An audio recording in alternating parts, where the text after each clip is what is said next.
Good morning, my awesome friends and followers of this wonderful YouTube channel, in my opinion, and to my subscribers. Thank you for your continued support as we keep moving in the direction of, you know it, no bullshittery, where we call things out. We call it the hypocrisy of things, but we also promote good things, and we work as a team.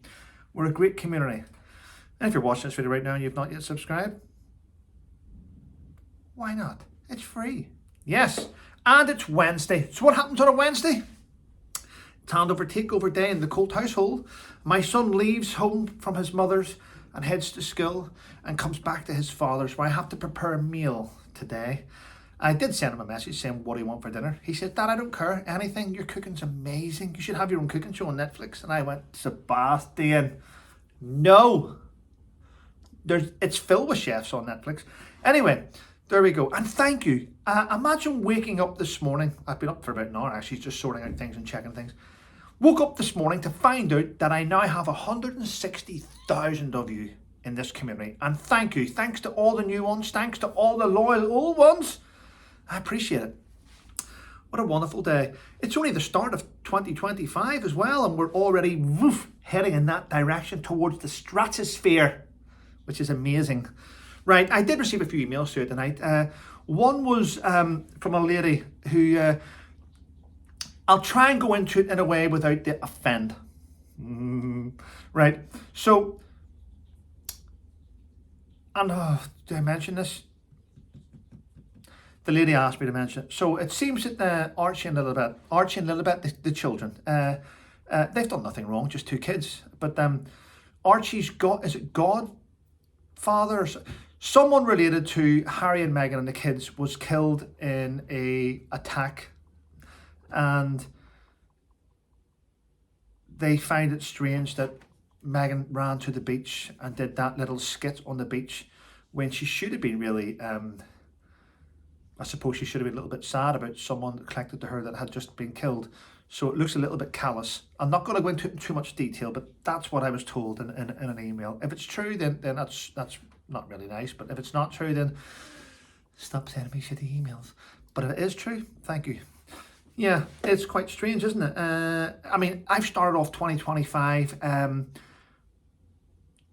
going to say I'm not keeping in my lane, but I've got a great community of you around me. I've got great YouTubers now around me, and I've always had good YouTubers in my circle, but I'm adding even better ones, which is fantastic. So thank you for that. I am really delighted to see Avid Gardener's channel reach 45,000 subs. I think it's fantastic. She does great stuff, and finally she's being recognized. More people are coming to see her channel, and I think it's fantastic. Right, what else is happening? I'm gonna be honest. Aunt Middleton, very good friend of mine, and I'm really pleased. Yesterday I did a video about him going for Lord Mayor of London, and then I deleted it within about 7 minutes, and I thought, don't, Trevor, wait, at least go and find out from Aunt if this is a true story. So I sent Aunt Middleton a message yesterday, because he's not in the UK at the minute, so because he's somewhere else, it took a little while to get back. But I think within an hour he got back to me, and he confirmed that going for London Mayor is something he wants to achieve. And I went, okay, so do you mind if I... No, go for it, mate, go for it. I said to him that when he is going to stand for London Mayor, give me a shout. I'll be heading down to London, and I am going to help him canvass. And I'm sure there'll be many of you that if you are available on the day. So basically, whenever Aunt says to me, Trev, I'm going to be in London on this day, can you help me with the canvassing? I'm going to be, yeah, no dramas, I'm straight there. And I'll probably reach out to many of you and say, do you want to help? Do you want to help to get Aunt Middleton elected as London Mayor? Come and help us canvass. There should be no short of volunteers, and I think he will do a fantastic job. Yeah, so that's coming up. So I'm really excited about that, actually. About time. Yeah. In fact, I'll even go as, no, I'm not going to mention my political things at the minute. It's the wrong place to mention it. But if Aunt's going to do something there, then I may do something over here. But we'll see what happens. Right. Now, ladies and gentlemen, this bit's going to make you laugh. I did receive another email from a lady. I get lots of emails. And this lady told me that, Trevor, go and watch Gutfeld. He did a whole segment on Megan's cooking thing. And I was like, really? So I typed it in, we had a look at it. And he has. The American chat shows are now taking the piss out of her. It's falling apart. And I think it's amazing. But what makes it even better is this. I think Netflix left the comments open on the trailer. We know that. It's been ridiculous, the comments. Funny, but ridiculous. Well, Netflix have just dropped a trailer for a new comedy called Kinda Pregnant, starring Amy Schumer. It's so funny. It's about a woman that goes around with a fake baby bump. This is the show. A woman that goes around with a fake baby bump because she loves the attention that she gets from seeing what people say about pregnant people. It's like Netflix are trolling her. It looks, I don't know when it's going to be released, but the trailer is there. Go and watch it. Leave a comment. It's amazing. It's the best thing I've seen Netflix do in a while, actually. In fact, I'm going to say that documentaries that I watched on Netflix, I watched the one about Michael Jordan, which I thought was brilliant, okay? That was a good one. I've watched one about the NFL. And the Beckham one I thought was extraordinary, fantastic. But nothing's competed with that. I think this new comedy of Amy Schumer pretending to be pregnant, going around with the baby bump, it's going to top it all. It's funny. It's going to get millions of views. So well done to Amy Schumer and Netflix for trolling somebody who you can make money out of trolling her, can't you? But then again, she makes money out of trolling us. So it's well done to Netflix. That looks pretty good. Now, next week, I've already stated that next week I'm going to do a live stream with ex-SAS operator Bob Kraft, defence analysis David Ellis, and I was trying to get Mark Nichol, journalist, to do it. He's read my comment because it's got blue ticks. He's read it. We do follow each other and stuff, but he has read it, but I'm not too sure if I'm going to be able to get a journalist to join the live stream.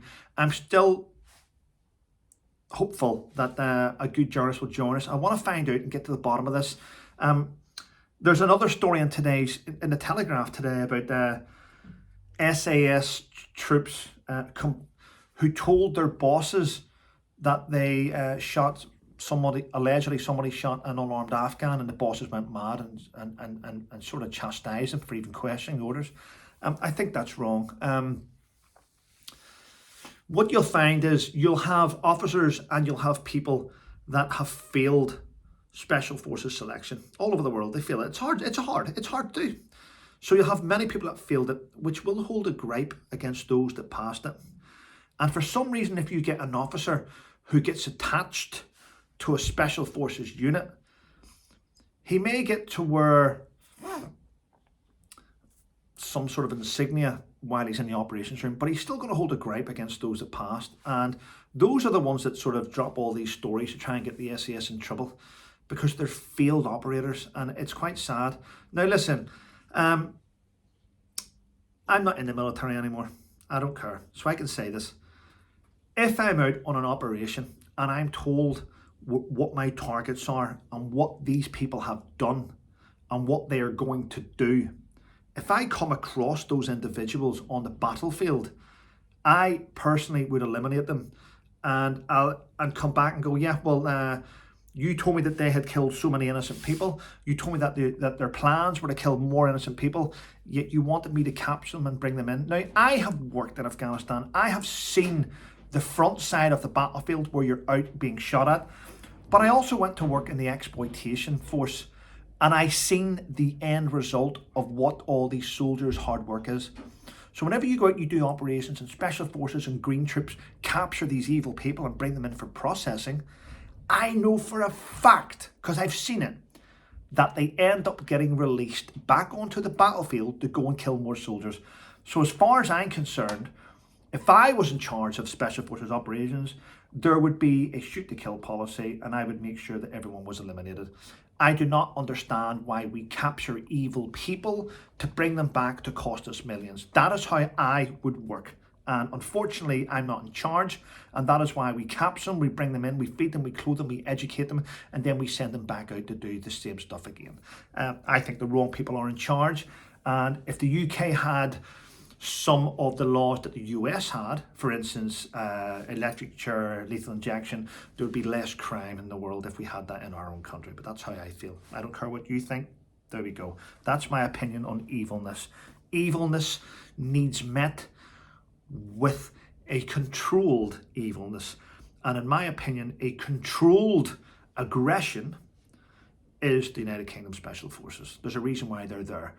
United Kingdom Special Forces are the ones that stand between the evil and innocent people out walking their kids. They stand in the middle to keep us safe. And if you keep prosecuting them for killing evil, then what's the point? Anyway, there we go. I got that off my chest. Yeah. It seems the Labour Party are up in arms now. The UK Labour Party are up in arms. Jess Phillips is complaining that Elon Musk is targeting our justice system for not dealing with grooming gangs. And for some reason, Labour MPs are up in arms about it. They're like, what? How dare he?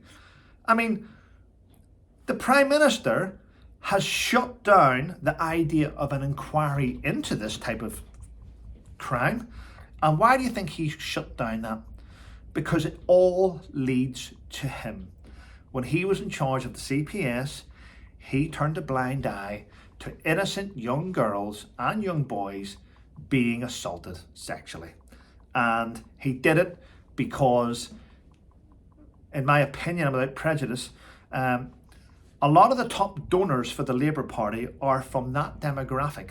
So if you start to go after that demographic, you're going to lose your donors, you're going to lose the influence. It's just my opinion, and I'm sure you'll comment and you'll let me know what you think about that. It's absolutely shocking. But it is what it is.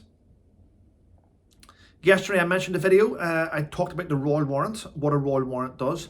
I received an email from a lady whose company, she was a director of marketing actually, and her company produced the helmets for polo and stuff, different types of helmets. So she said about a royal warrant, she said, you know what, Trevor, to have the royal warrant, it was fabulous, but it comes with a lot of shit as well. A company has to lift its game, it has to rise its game. People are critiqued. The workers of the brand that received the royal warrant are under extreme pressure. She sent me this lovely email. I wish I could read it out, but I'll have to get her permission actually before I read it out. But she talks about attending loads of different events. She talks about how Princess Anne was a fabulous lady and she'd met Princess Anne, and how Princess Anne used to go out with a shovel and put sand down at the other side of jumps so her horses weren't injured and stuff. And Princess Anne's really, really cares about animals and horses. She also spoke about, she was at a table and she overheard Zara Phillips talking to Mike Tyndall. And the words that she heard, and this is from her, she heard it, Zara was saying that Prince Harry was just a spoilt little shit. Now, I will reply to this lady today in that email, and without mentioning her name at all, and her company, because that would narrow it down, without mentioning all these different bits and pieces. I'll see if she'll let me read out part of the letter. It's a beautiful letter that she sent me, well, email, and a woman that's really in the know. So thanks for that email. I did read it this morning and I appreciate it. Apart from that, ladies and gentlemen, I had one more story to mention. That noise here in the background, by the way, that's my washing machine. Ready? Listen to this, people. Now, ready? Make sure you're all sitting down. Don't spit your coffee out. Labour Party. Labour's anti-corruption minister, Tulip Siddiq, is being investigated as it seems she accepted a gift from a developer. The developer that gave her the gift has links to her aunt, who's a dictator in Bangladesh. Can you believe it? So Labour's anti-corruption minister received a £700,000 flat in King's Cross as a gift, and she's in charge of anti-corruption. Wow, how low can you go? Anyway, listen, thanks for watching my videos. Thanks for subscribing. Thanks for becoming a member. 160,000, which I wanted to hit this year. My aim's 200k by the end of the year. I've got a book coming out April time-ish. Lots of things happening in February. Book tour happening after April. Listen, what a year this is going to be. Probably the best year I've had in a long time. But it's all down to you and your support. So if you have read any of my books, please remember to leave a review on Amazon. I do appreciate it. And yeah, thanks for being here. Take care, everyone, and stay safe.